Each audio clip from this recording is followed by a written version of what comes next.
Hello everybody, this is Wikstrand. So do you remember Julian Sands?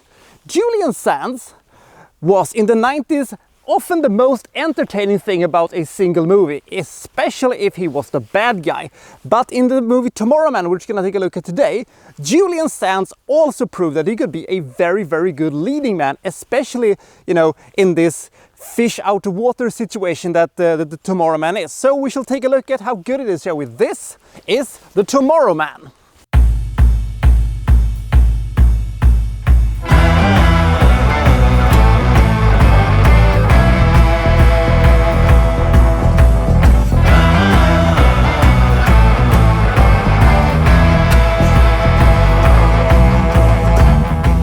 The last surviving shard of humanity has come to Earth.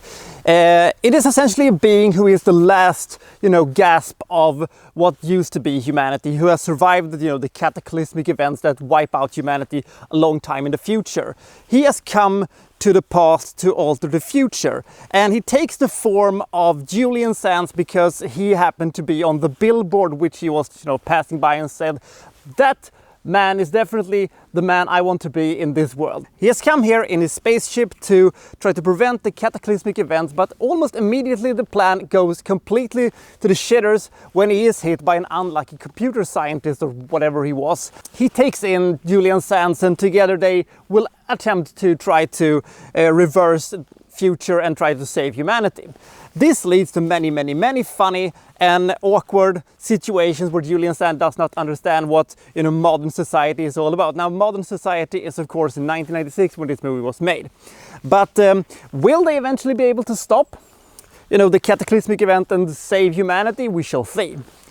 The good thing about this movie is Julian Sands' weird charm and the situations that are really funny and unexpected and quite whimsical. I almost thought that it was a detriment to the movie that they actually tried to make this into a serious,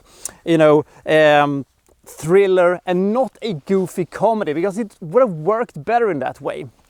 The Tomorrow Man is a classical story that could have been plucked out of the Twilight Zone. And a movie always works at its best when you're utilizing the interesting and unique atmosphere and charm of the movie. It doesn't work as well when they're trying to be something that is not. This is a movie with a shoestring budget that is trying to be a $60 million movie, and those sequences doesn't work as well. Also, the movie is a bit too long for its own good. But I walked away from the Tomorrow Man feeling, well, this was a really fun and interesting experience. I kind of would like to see this movie getting a proper remake. You could basically plop this into any scenario in any situation. Fish out of water stories are constantly really funny and really interesting, and says a lot more about the current time than it is about the future or the past. Unfortunately, Julian Sands in this movie is the only thing that is really memorable. The rest of the characters are pretty bland and pretty forgettable. The movie is not that forgettable, if a little bit too long for its own good. With a better budget, a shorter runtime, and some better actors in this movie, I probably could have given this movie more than the 48 points I'm going to give it. I like this movie a lot. I like the concept of this movie a lot, but it is too long and it is a little bit too basic for its own good. And when you're having such a character such as Julian Sands are playing, making this movie feel more like a sci-fi thriller rather than the sci-fi comedy that it should have been was a little bit of a misstep in my opinion. If you're curious and can find it, I would recommend you to see it. So I'll see you next time for so-and-so reviewing, such and such. Thank you for watching. Thank you very much.